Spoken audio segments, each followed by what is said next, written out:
안녕하십니까. 한의학입문TV 강의를 맡은 한의사 이한영입니다. 오늘은 중경소 조문 120조에서부터 122조 3개의 조문에 대해서 한번 알아보겠습니다.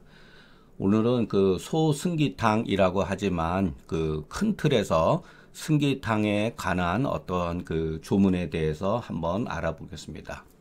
자, 모두의 양명병 이렇게 뭐 쓸 수가 있죠. 예, 근데 그 사람이 땀을 많이 흘렸다. 굳이 이거를 쓴 이유가 있다는 겁니다. 예.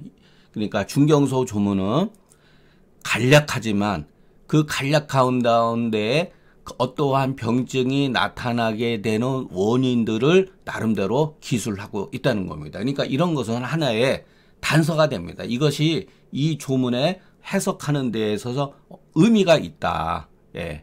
그것을 우리가 이해할 필요가 있어요. 바로 그것이 왜 그러냐면은 땀을 많이 흘림으로써 그 사람이 땀을 많이 흘림으로써 이 사람이 왜 땀을 많이 흘렸는지는 알 수가 없죠. 예. 그러나 이 글로 봐서는 우리가 요런 조문을 봤을 때 이 사람이 몸이 뭐 허약해서 기가 허해서 땀이 많이 흘렸다. 이런 식으로도 물론 해석할 수가 있어요. 그 어떠한 원인에 의해서 발생했는지는 모르지만 일단은 이 사람이 땀을 많이 흘렸다고 하는 실제 임상에 있어서 나타났다는 하나의 단서라는 겁니다. 그래서 진액이 바깥으로 배출이 되어서 과연 진액이 바깥으로 이렇게 되었다. 이 표현도 우리가 굉장히 눈여겨봐야 됩니다. 자, 우리가 지금까지 공부한 방식, 물론 제 방식이죠. 그 사람이 땀을 많이 흘려서 진액이 외출했다.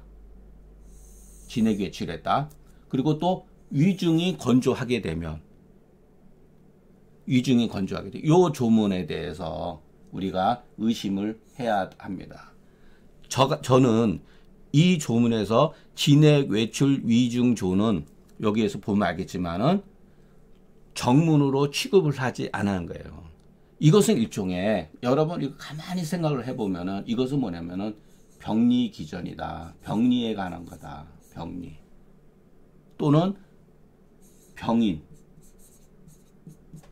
소승기탕을 쓸 수밖에 없는 당위성 이것을 통해 가지고 소승기탕을 언제 써야 되느냐. 이와 같은 현상이 벌어지면 이와 같은 것이 나타나면은 소승기탕을 쓸 수 있는 당위성을 제시하고 있다. 그렇기 때문에 이것은 그 후세 사람이 만들어 놓은 글이라는 것을 우리가 이해할 수가 있습니다. 위중이 건조해지면 대변이 반드시 변할 거예요. 그러니까 이런 상황에 의해서 대변이 변비가 굳어졌다는 거예요. 변이 굳어지면은 서모가 발생하니 이런 경우 소승기탕으로 처리하고 만약 한번 복용에 서모가 멈추거든 다시 복용할 필요가 없다. 예, 요 조문 뭐 그대로예요. 자, 우리가 제가 똑같은 말을 수십 번, 수백 번, 수천 번 할 수가 있습니다. 왜 그러냐면은 우리는 해석하는 데 있어서 일반적으로 무엇을 가장 먼저 중요시 여겨야 되느냐. 기본적으로 원문을 중시하면서 원문을 준비하면서 어쨌든 간에 이 글이 원문이 아니라 하더라도 일단 원문에 들어온 이유가 있다는 거예요. 이와 같은 의도를 충분히 어느 정도는 받아들이고 해석을 하는 데 있어서 가급적이면은 기본적으로 문자를 근거로 일단은 해석을 해야 된다. 문자를. 함부로 의역을 하면 안 돼요. 그것은 문자를 통해 가지고 완숙해진 다음에 그 다음에 의역도 하고 그러는 것이지 일단 주어진 조건 그대로 해석하는 것을 원칙으로 삼아야 된다. 함부로 이것을 이거를 억지로 해석을 하다 보면은 문제가 발생이 되지는 거예요. 이것도 엄밀하게 말하면은 이 조문도 이것도 가설이에요. 가설. 모든 사람이 땀을 흘렸다 그래가지고 진액이 그 외출함으로써 위증이 건조하는 것은 아니거든요. 모든 것은. 다만 이와 같은 상황이 벌어졌을 때 그 사람이 땀을 많이 흘렸는데 보니까 대변이 굳어져 있더라. 그런 경우에 이 해설이 설명이 되는 것이지, 그 사람이 어떤 경우는 양명병이라는 전제 조건 없이 어떤 사람이 땀을 많이 흘렸을 때 소위 말해서 소음병으로도 빠질 수가 있는 거거든요. 부자 증상으로. 그렇기 때문에 우리가 항상 전체의 그 틀에서 보되 이와 같은 주어진 조건에 대변이 굳어지게 되면, 대변이 굳어지고 서모가 발생이 되면 이때는 소우생리탕을 쓸 수가 있다. 자, 그래서 제가 교정하면 양명병에 그 사람이 땀을 많이 흘려서 대변이 반드시 굳어지게 되니, 자, 이건 필자라는 것도 엄밀하게는 쓰기는 조금 껄끄러요. 예, 대변이 혹 편하게 되면 혹자를 쓸 수도 있어요. 예. 땀이 많이 흘렸다 그래서 반드시라고 하는 것은 옳은 표현은 좀 아니에요. 예. 그러나 다만 조문이 이렇게 돼 있으니까 제가 이 정도 선에서는 조문을 우리는 받아들일 필요가 있다. 네. 대변이 굳어지게 되면은 서모가 발생이 되고 소우생리탕을 사용하게 된다. 자, 우리가 이 조문에서 굉장히 중요한 의안, 고대 사람들의 의안, 고대 사람이에요. 고대 사람들의 의안, 네, 뭐냐면은 진액의 중요성을 인식을 해야 된다. 일반적으로 범이라고 하는 일반적으로 위증이 건조해지고 대변이 굳어져서 서모가 나타나는 것은 진액이 부족했기 때문이다. 이런 식으로 해석하는 거예요. 일반적이죠. 일반적으로 우리가 보통 말하는 위증조라고 하는 이 표현 자체는 후세 사람의 용어잖아요. 예. 위증 건조에는 대변 편이라고 하는 의미와 서모와 복만과 이런 것이 진행되고 있다고 하는 것을 암시하고 있어요. 위증 건조 또는 위증조, 위기 불화 요 같은 말은 대변이 굳어지고 서머증이 발생이 되어지고 복만증이 있을 수 있는 그 용어라는 거예요. 이와 같이 발생되어지는 건 왜 무엇 때문이냐? 옛날 사람들의 방식에 의하면은 진액이 부족했기 때문이라는 거예요. 그렇기 때문에 조문에서 말하고자 하는 기본적인 의도는 뭐냐? 위기화라고 하는 것은 여기에서는 조문에서 말하는 바 위기화, 위기가 조화를 이루었다. 이건 다른 뜻이 아니다. 조혈이 치료됨으로써 진액이 생성되었다는 뜻이다. 그래서 승기탕 종류를, 이것도 제가 누차 말씀드렸죠. 승기탕이 궁극적으로 대변이 굳어지는 것을 해소시켜주는 약재인 것은 분명한 사실이지만 이 이면에는 이 대변편을 치료해주는 이 이면에는 바로 조혈을 해소하고 진액을 생진하는 의미가 있다. 앞에서도 분명히 말했잖아요. 진액이 부족해, 여기 보면은 진액이 외출했다. 진액이 외출했기 때문에 소승기탕을 쓰면서 진액을 생성시킨다는 의미가 내포되고 있는 거죠.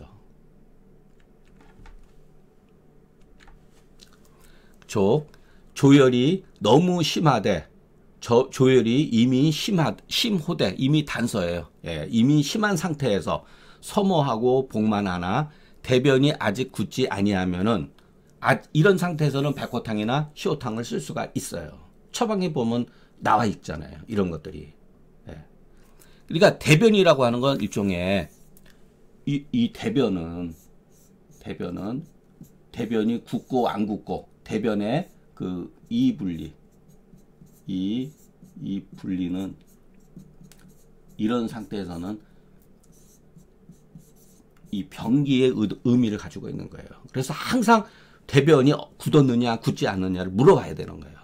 예를 들어서 조혈이 심하되 서모하고 복만하면은 백호탕이나 시호탕 상황에 따라서 시호탕도 쓸 수가 있다는 거예요. 다만 대변이 굳어지면 만약에 대변이 굳어져서 이와 같은 증상이 나타나면 이럴 때 비로소 승기탕으로 우리가 치료를 할 수가 있다. 그러니까 이런 상태의 변화에 의해서 그 병세의 관점에서 기준이죠. 이 대변이라고 하는 것은 병세의 그 하는 기준이에요. 그래서 이러한 증상이 있다 하더라도 대변의 상태가 어떤지 반드시 우리는 물어봐야 된다. 그래서 제가 이것도 몇 차례 말씀드렸지만 우리가 중경서 조문의 기본적인 조문을 암기하고 매일매일 거기에서 훈련해야 되는 이유는 뭐냐면은 습관화돼야 돼요. 환자한테 보는 어떠한 기준점이 뭐냐, 서모가 있느냐 없느냐, 선망 증상이 있느냐 없느냐, 그 사람이 설사 서모 증상이 없는 것 같지만 복만이 있다. 그러면은 서모가 잠재적으로 내포되어 있다는 것을 우리가 이해를 해야 된다는 거예요. 그래서 이와 같은 용어들은 우리가 반복적으로 추구를 해가지고서 마치 익숙해져 있는 것처럼 처음부터 계지탕 조문 발열 두통에서부터 마지막 승기탕의 조문 대변 굳어지는 현상에 이르기까지 그 과정 등의 병이 흘러가는 어떤 과정이 있을 거 아니에요. 그 모든 과정을 이와 같은 증상을 통해서 전부 다 기억을 해야 된다는 거예요.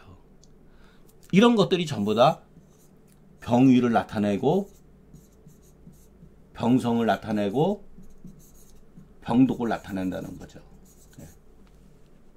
충경서 조문은 그러니까 이런 식으로 이해를 하는 것이 비교적 합리적이라는 생각이 방법이라는 거예요. 증상을 통해서 이해하는 것이 가장 중경의 원본에 우리가 그 이해할 수 있는 그리고 오해의 소지가 적어질 수 있다는 거죠. 그러니까 함부로 의역을 한다든가 서모증이 있으면은 무슨 뭐 소양경이라든가 양명경으로 들어가서 열이 이런 식으로 해석을 하면 이미 이것은 지나친 가설에 빠지게 되는 거예요. 그러니까 논리의 비약으로 발생이 되어질 수 있는 거죠. 그래서 항상 증상을 기억해야 된다. 그 치가 비록 다르지만 백호탕에서부터 시호탕에서부터 승기탕 그 치료가 비록 다르죠. 그러나 그 귀결점이 뭐냐? 돌아가는 부하는 뭐냐? 진액을 존속시키기 위함이다. 이거는 제가 주장하는 게 아니에요. 조문을 읽어보면 이런 식으로 되어 있다는 거죠. 이전 사람들이 이 진액에 대해서 굉장히 중요한 인체 내에서 생리 현상에서 진액의 어떠한 그 문제점을 인식을 했다는 거예요. 이거는 제가 어디서 들었는지 모르지만 아마 이것은 이와 같은 개념은 한나라 중경 이전서부터 이 중요성을 인식하고 있었다고 그러더라고요. 이것으로서 이와 같은 조문을 통해서 이것으로서 우리가 알 수 있는 것은 옛 의사들은 진액으로서 A로서 B로 삼다. 생명의 근원이다. 이게 고방은 이와 같은 식으로 구성이 되어 있다는 거예요. 크게 보면은 진액은 수기죠. 수죠. 크게 보면.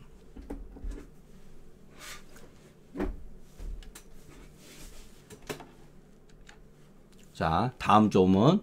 이번 조문도 소승기탕인데 양명병에 서머하고 조열이 발생하고 맥활이 질자는 소승기탕으로 처리하라. 쓸 수가 있죠. 쓸 수가 있죠. 그러나 반드시 소승기탕만 쓰는 건 아니다. 이 상태에서 서머하고 조열이 있으면서 맥활이 질이라고 하는 것은 반드시 믿을 수가 없어요. 이 상태에서 백호탕도 쓸 수가 있거든요. 구갈이 심하다든가 구갈이 없다 하더라도 백호탕을 쓸 수가 있어요. 반드시 이렇게만 쓰는 것은 아니다.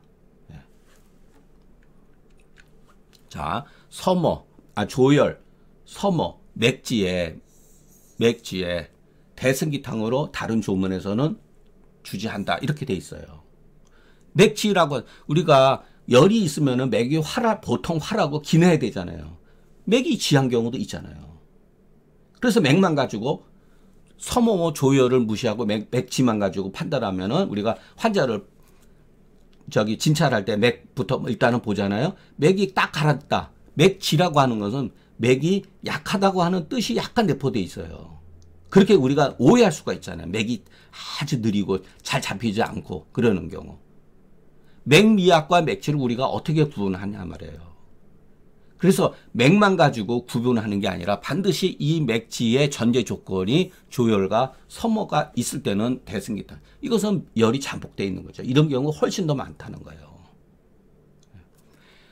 맥화리질에 소승기탕으로 주지하지만 자 이런 경우는 주지하고 대승기탕으로 맥지에는 주지하고 맥화리질에는 소승기탕으로 처리하나 간혹 백호탕도 쓰는 경우가 있으니 맥상과 관계없이 조열과 섬어가 있으면 승기탕을 쓸 수가 있다. 예, 승기탕을 쓸 수가 있다. 물론 저 같은 경우는 승기탕을 쓴다 하더라도 저 같은 경우는 여기다가 백호탕을 가해서 써요. 예, 현실적으로. 그리고 그 연세들 많이 든 분한테는 석고에다가 또 사물탕이라든가 아니면은 우리가 보통 말하는 그 자음지제 그런 거를 합방해서 쓸 수도 있다. 이것은 물론 제가 절충파기 때문에 그런 식으로 쓰지만 뭐 쓴다 하더라도 크게 문제될 건 없다. 저 같은 경우는 임상에서 그렇게 쓴다는 것을 여러분들한테 말씀드리고 싶습니다. 그러니까 제 방식이 반드시 옳다는 게 아니라 가급적이면은 제가 중경소 조문을 강의할 때 제 생각보다는 일단 원문에 충실하자라는 의미에서 말씀드리는 거예요. 다음 조문은 이 조문도 굉장히 문제의 소지가 있고 우리가 얼마만큼 그 조문에 잘못된 그 조문에 그 생각들이 이렇게 변조되어 있는 거 왜곡되어져 있다는 것을 알 수가 있는 유명한 글이에요. 양명병에 이와 같은 말은 벌써 양면병 답을 알고 있는 거잖아요. 이게 중요한 게 아니라 그랬잖아요. 섬호하고 조율이 있다. 조율이 있다. 이것만 보고도 우리는 승기탕을 쓸 수가 있구나. 이런 같은 것을 우리가 단서를 제공한 거 있잖아요. 백호탕이라든가. 근데 도리어 식사를 하지 못하는 사람은 도리어 이게 여러분 이거 우리가 이 반자는 자기가 의도했던 것과 다른 현상이 벌어졌을 때 반자를 쓴다 그랬잖아요. 이게 잘못된 거예요. 여기서는. 그 이유에는 나중에 설명드리겠습니다. 다음에. 문제는 이 다음 조문이 있어요. 위중에 반드시 조식 5개, 6개가 있다. 여러분 이거 우리가 지금까지 읽으면서 갸우뚱했죠. 전부 다. 우리가 한 분의 실력이 있든 없든 한의학의 지식이 많든 없든 아니 어떻게 위중에 소화기 관내에 반드시 조시가 5개, 6개가 있는지 어떻게 아느냐. 어떻게 이렇게 써요. 이게 잘못된 글이죠. 이것은 근거주의의 글이 아니에요. 만약에 능히 밥을 먹고 다만 굳었는 경우는 대승기탕으로 하하라. 이 조문을 어떻게 봐야 되냐면은 양명병, 섬어, 조열이 있어요. 이 반자를 빼야 돼요. 능히 밥을 먹지 못해요. 요거에 대한 설명도 뒤에서 바로 하겠습니다.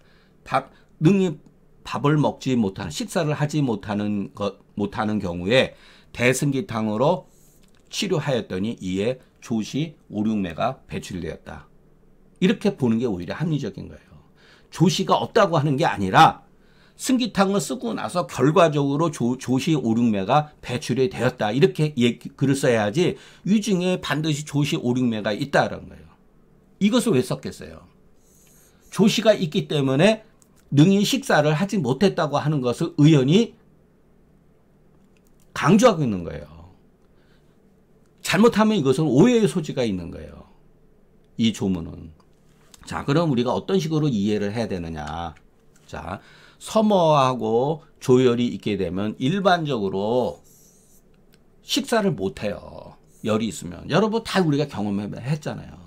열이 있으면요 밥을 잘 먹지를 못해요. 조열이 있고 막 이러면 몸살 감기 심할 때 밥 잘 못 먹잖아요. 그렇기 때문에 이 반자는 연문이다. 이거는 이제 늘려진 글이다 이 소리예요. 이거 옛날부터 쓰던 방법이에요. 연자는 연문이니 그러니까 글이 이렇게 이렇게 확대되어서 들어간 것이니 삭제하는 것이 옳다. 빼버려야 된다. 왜 그런가 하면은 불능식이라고 하는 거, 우리가 이 상황에서 밥을 먹지 못하는 것은 조열 때문이지 조시 때문이 아니에요. 보통은. 그런데 이 조문을 그대로 보면은 우리한테 어떤 선입관념을 씹어주냐면 은근히 조시로서 밥을 먹지 못하는 구실로 여긴단 말이에요. 그런 식으로 글이 조성되어 있잖아요. 그렇기 때문에 이 반자를 억지로 보충해 놓은 것이다. 그러니까 잘못된 글이라는 거죠. 반자라고 하는 거는.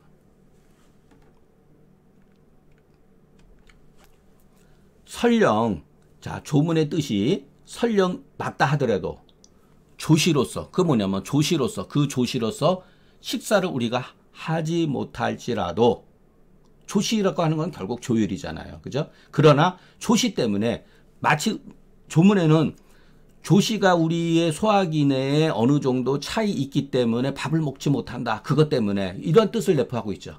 설사 그 말이 맞다 할지라도 서모, 조열이 있고 복만, 대변, 편자는 우리가 일반적으로 경험되어지는 증거죠. 그러나 소화기 가운데 반드시 조시 5, 6매가 있다라고 하는 것은 경험적 사실이 아니라 추론적 가설이라는 거예요.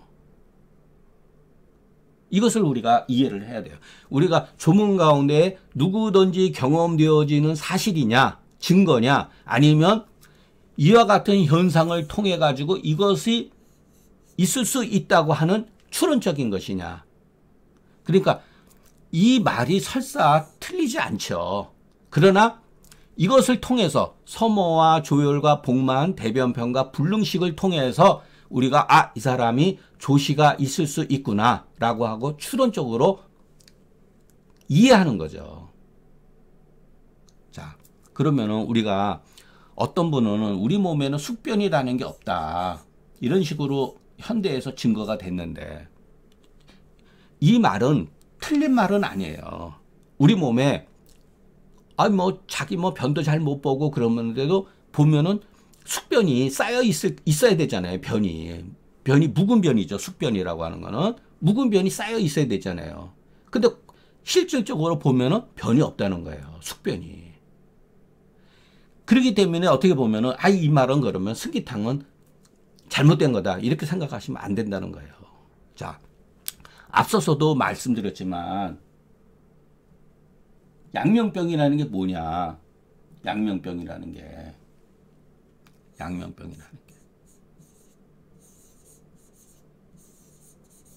양명병이라는 건 조열로 인해서 조열이 진행되면서 일종의 그 조시화되는 거, 조시화되는 건데 제가 왜 조시화라 그러냐면 요즘 말로 하면 가스화되는 거예요. 가스화되는 거다. 그러니까 독소화되는 거다. 대변이 어디로 갔어요? 그러면은 숙변이 없다 그러면은 숙변이 우리 인체 내에 묵은 변이 없다 그러면은 음식을 먹은 거에 비해서 변을 봐야 되는데 변이 없다고 숙변이 없다고 그러면은 도대체 변은 어디로 가냐 말이에요. 이것이 바로 가스화됐다는 거예요. 그러니까 조시라고 하는 것은 가스화되고 남은 최종적인 찌꺼기라는 뜻이에요. 예, 제가 봤을 때는 저는 그것이 합리적이라고 봅니다.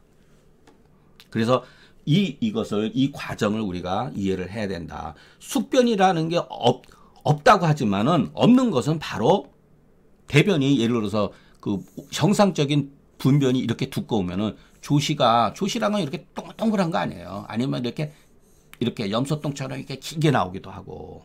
예. 왜 이와 같은 뭐라 그럴까 요즘 말로 하면서 이와 같은 크기의 질량이 요 같은 작은 질량으로 변했을 때는 이것은 어디로 갔냐. 이것이 바로 이렇게 독소로 이렇게 가스화 되어 있다. 우리 장관맥을 통해 가지고 이 독소가 다 흡수가 된다는 거예요. 나중에 피부가 거칠어지고 몸에 어혈도 생기게 되고 요즘의 말로 하면 정말로 만병의 독소가 되는 거죠. 장이라고 하는 거 옛날 사람이 위중이라고 하는 것은 소화기를 뜻하는 거잖아요. 위만 말하는 게 아니에요. 어떻게 위에 조시가 있겠어요. 말이 안 되는 거죠. 대장을 말하는 거죠. 대장을. 대장의 중요성을 중경선은 중요성을 인식하고 있다는 거예요. 모든 병의 독소는 대장에서 흡수해지는 게 가장 문제가 발생이 돼요. 대변 하나 못 보는 게 뭐가 문제냐냐. 저 같은 경우는 제 부끄러운 얘기지만 저는 항상 대변에 문제가 있는 사람이에요. 신경도 많이 썼고 글 때문에 오랜 세월 동안 스트레스도 많이 받아왔고 지금은 굉장히 많이 좋아져 있는데 이 대장에 어떻게 보면 만병의 근원이에요. 심지어는 뇌질환도 대장에서 온다고 영향을 준다고 그러잖아요. 이 대장을 통해 가지고서. 결국은 뭐냐? 대장을 통해 가지고 우리 몸의 체내의 독소가 잘 배설이 돼야 되는데 여기에 조금이라도 문제가 발생이 되어지면은 온갖 병증이 다 발생되는 거예요. 상당 부분에 우리가 인지할 수 없는 많은 병증이 발생되는 거예요. 우리가 고방의 이 대장의 중요성, 이 대장의 중요성에 있어서 이 대변과 진액 관계, 거기에 승기탕이 탁월한 효능이 있다고 하는 거. 승기탕을 먹는다고 막 설사하는 약이 아니에요. 다.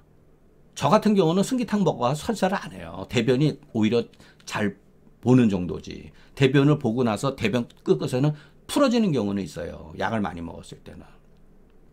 그러니까 고방은 원시의학이지만 중경선 원시의학이지만 굉장히 본질에 가깝다. 이 대장의 인식, 중요성을 우리가 인식을 해야 된다.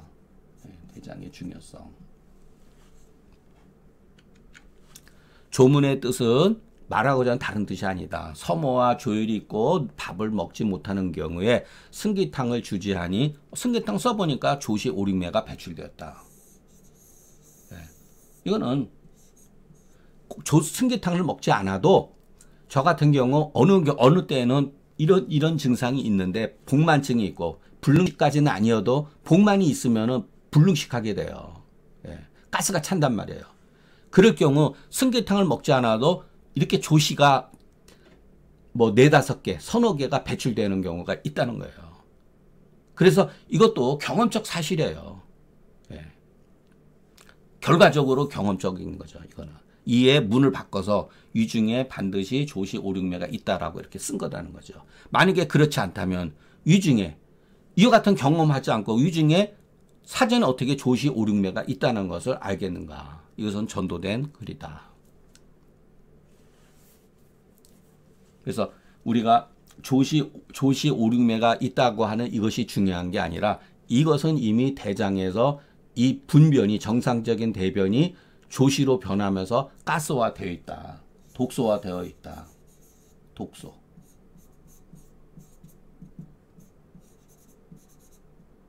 독소화되어 있다. 이것을 우리가 이 조문을 통해서 배우는 것이 좋다고 봅니다. 오늘 강의는 여기서 마치겠습니다. 승기탕 조문에서 어떻게 보면은 굉장히 중요한 의미를 담고 있는 글이라고 볼 수가 있습니다. 경청해 주셔서 감사합니다.